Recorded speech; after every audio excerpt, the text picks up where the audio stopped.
is a Mari podcast. Hello and welcome to another episode of Mari Mobility World. We're part of the Plug-in with Mari network. I'm Azara Tagaya, your host for this show. And as always on this podcast, we talk about the latest trends in technology and also Malaysia's industries. So today we have a very interesting topic. We want to take a look at the automotive ecosystem and perhaps discuss how can we move forward towards a more environmentally friendly auto ecosystem. So what's the auto industry like at the moment in terms of safety and also the environment? And to help shed some light on this topic today, we have Senior Manager, Strategy and Policy Development at MARI, Malaysia Automotive Robotics and IoT Institute, or MARI, technologist Siti Maisarah Muhammad Pizal. Hi, thank you so much for joining us on the show. Hi, thank you for inviting us for today's session. Thank you. It's our pleasure. Okay, so talking about the environment and also the auto industry, often when we talk about the auto industry, a common theme that always pops up is, of course, sustainability and how we can make the auto environment safer for the consumer, for the business, as well as for the environment as well. But first things first, what would you say is the state of the auto industry at the moment in terms of it being safe for the consumer and also the environment? Okay, for that question, actually in Malaysia, for sustainability is quite, we are going forward for the policy NAP 2020. It's a bit challenges for us as the ecosystem is not yet been integrated between manufacturing and also aftermarket towards the cradle-to-cradle concept. That's the first point. The second point towards that, for the industry automotive, especially for industry automotive, we are targeting until 2030 is 70% recyclability.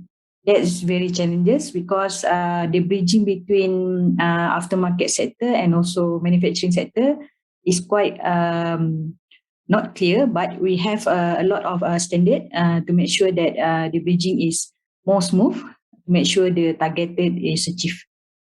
Okay, so when looking up on this topic of being safe for the environment and also a lot of the work that MARI is doing for that, we've come across this term a lot, which is remanufacturing. Can you tell us more about what remanufacturing actually is?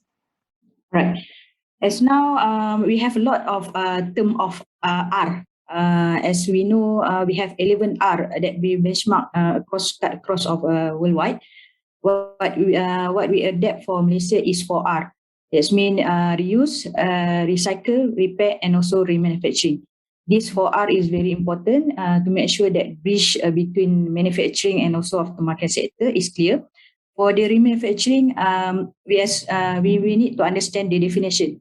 The definition is good as new, based on manual, OEM, or industry requirement that been approved, been gazetted, and to make sure that the core, that's been the used part, to adopt and adapt with the 7 step of remanufacturing. That's called remanufacturing. Okay, so can all parts or components be remanufactured? No. This one to make clear, because the remanufacturing is not including the safety part. This means the safety part, for example, tire, airbag, and so on. That one is cannot be used. That means they cannot become a core. Core, that means a used part. And we cannot do the remanufacturing part for the safety part. That is number one. For others part that can value add, for example, engine is not 100% wear and tear, maybe just a plastic part, maybe 20% is wear and tear, but most of the engine parts, or we call child part, that can do a remanufacturing part. I give example like US, they have one of association, they are very active for the remanufacturing. They adopt the engine, the petrol engine, and they are doing a process remanufacturing become a hybrid engine. That's what we call a value add.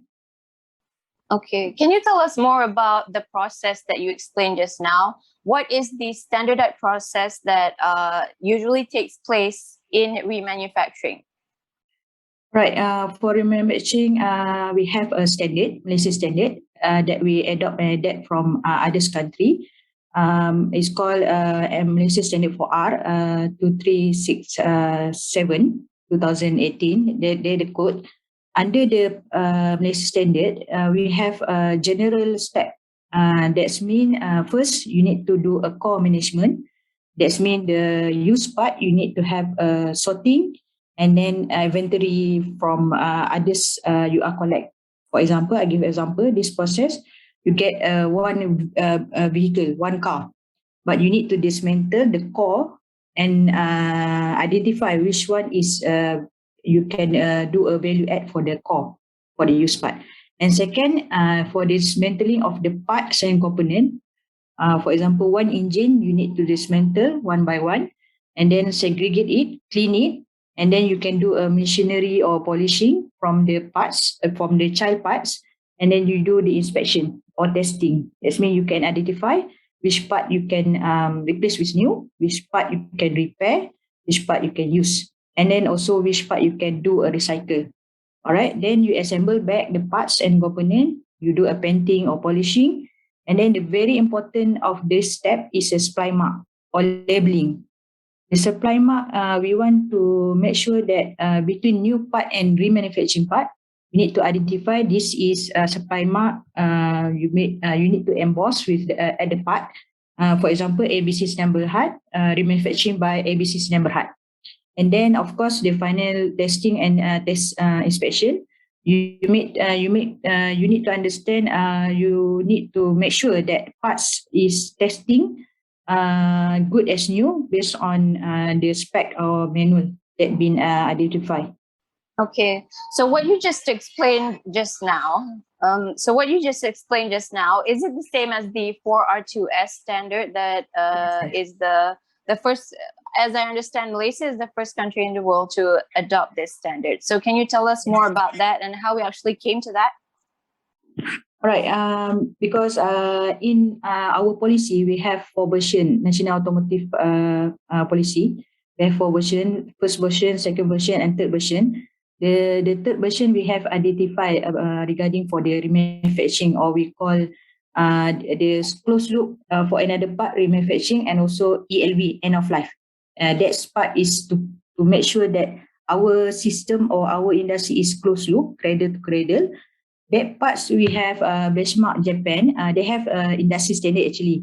The industry standard called PAS, PAS 777. This one is driven by industry. When we go there, we learn know-how from their industry, and then we try to adopt with our Malaysian way. But the Malaysian way, we find out that our industry is not follow any industry standard. They just have their own SOP. That's why we come up with government initiative. We come up with a Malaysian standard that belong to government. The first only in world that Malaysia have Malaysia standard for R2S. I give example another from US. As I said, they are very active for remanufacturing. They have their own industry standard. That's why government, Malaysia government, we need to push this initiative to make sure that all industry follow this Malaysia standard. This is the first in the world. Okay. So how does remanufacturing contribute to the country's gross domestic product? And perhaps you can also give us a forecast for the industry. Okay. Are we talking about the GDP? Yeah. Yep. All right. For the forecast in policy NAP 2020, the fourth version from National Automotive Policy 2020, we are targeting until 2030 is 10 billion to export. Okay, as current, we are already achieved in 2020 is 1 billion. This one is we get from data from HS Code that we analyze, do the analytic. And this targeted by 4 years, 2070, 2018, 2019, 2020 is achieved. But from this perspective, as I said, they are doing a lot of remanufacturing by their own SOP. That's why we are trying to standardize with the Malaysia standard to make sure this Malaysia standard is mandatory under national remanufacturing policy. That is another one. It's led by MITI, our ministry.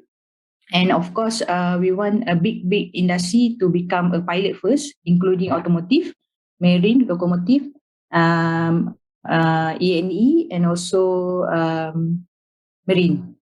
Okay, from this, we are as a value record as June 2021 is 635 million already. That's why in 2030 we are targeting 10 billion because one of big GDP is contribute is from the aftermarket, or we call after sale sector. Right. Okay, what about in terms of helping businesses? What is MARI doing to help businesses grow in terms of remanufacturing? Does it help businesses to expand perhaps their services? Yeah. Right. I give an example. One of our industry are doing is getting a core, what we call a used part.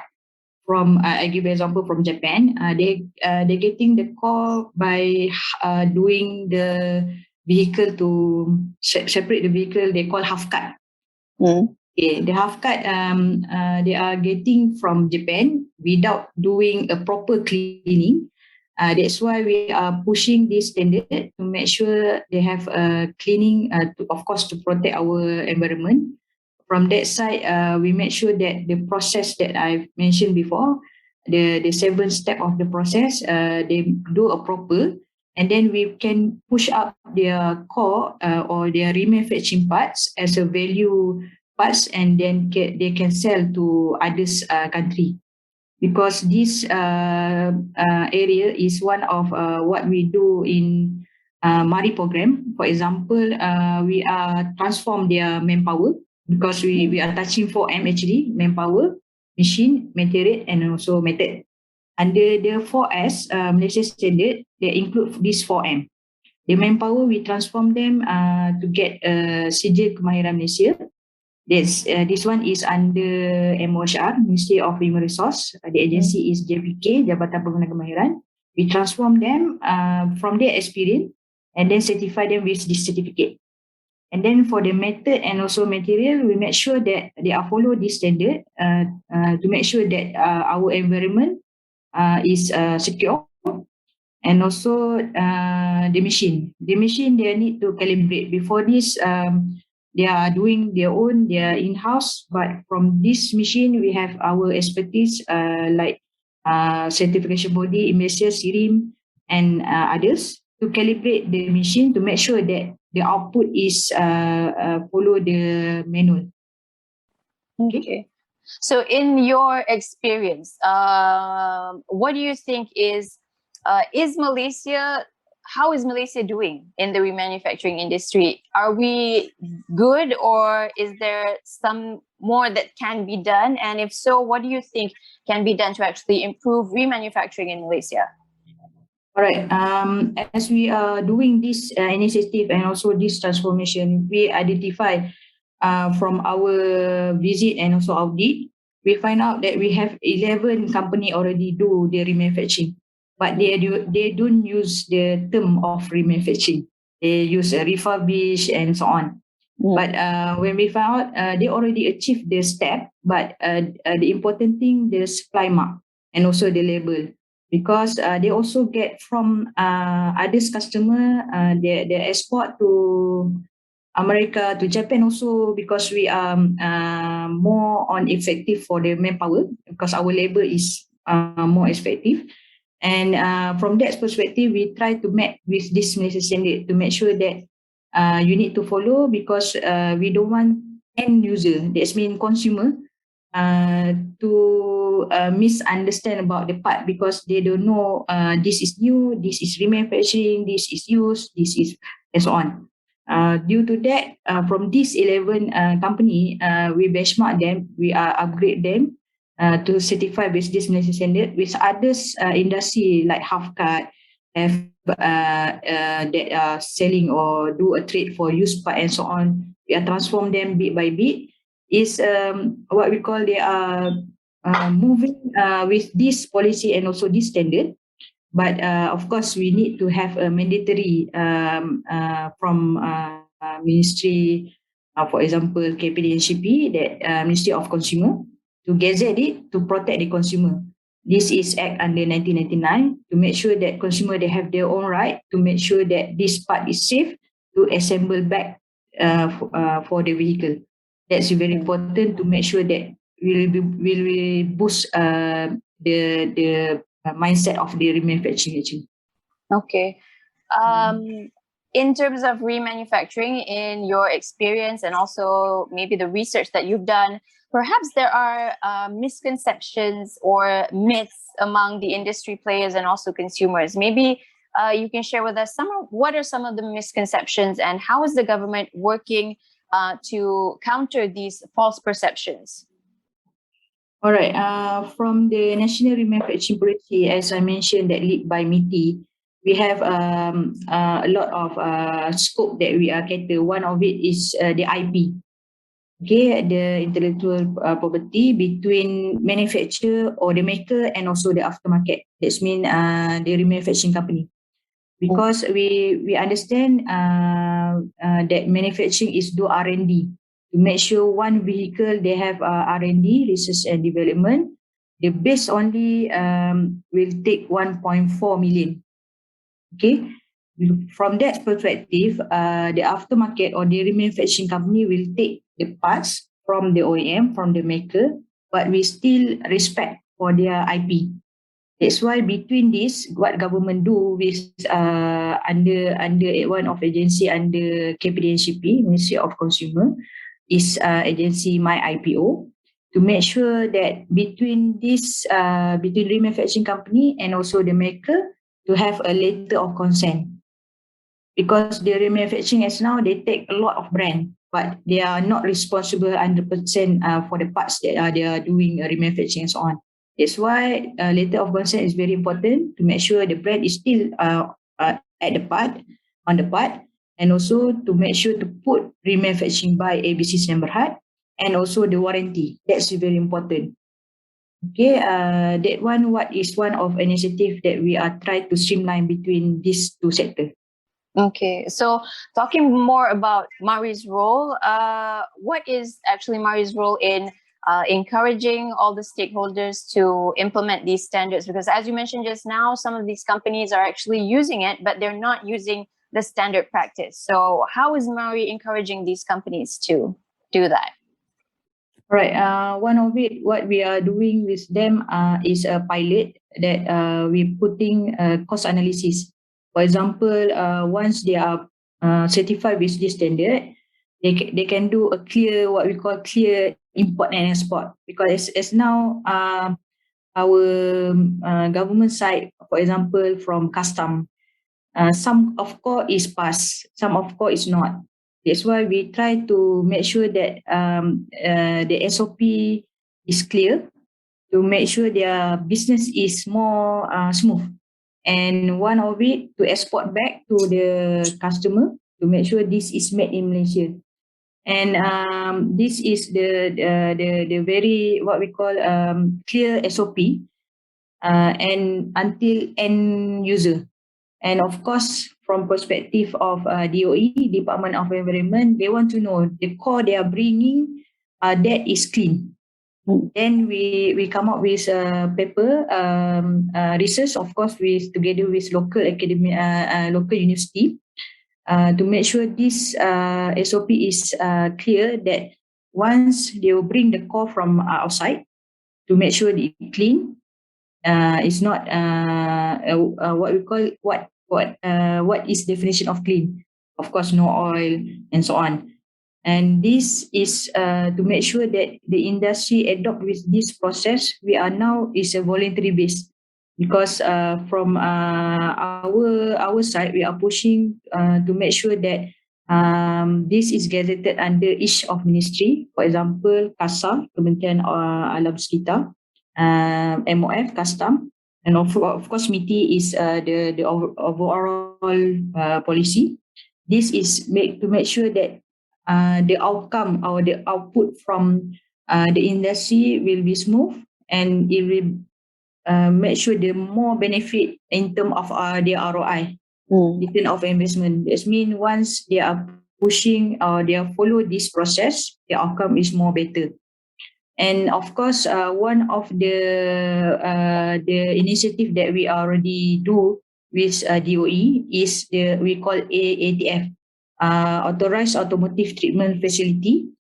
Why we still need import a core, because Malaysia still not gazetted end-of-life vehicle.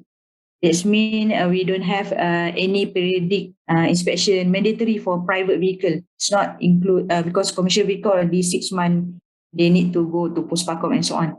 For the private vehicle, motorcycle, car is not yet. That's why we are still using the vehicle on the road, and our core is not yet value. From that perspective, we will take from 2 channels. That means our local core and also import core. That is what we are doing now with them to prove that this will boost their business also. Indeed, I see. Okay, well, thank you so much, Siti Maisara, for sharing with us. It's been a wonderful discussion and very insightful. Thank you for sharing your time. All right, thank you. Thank you. Well, that was technologist Siti Maisara Muhammad Rizal, Senior Manager, Strategy and Policy Development at MARI. If you missed any part of today's show, check us Plug In with MARI on Spotify, Google Podcasts, Apple Podcasts, and many more. Thank you so much for spending time with us today. I'm Azaria Tagaya signing off. See you next time. Bye-bye.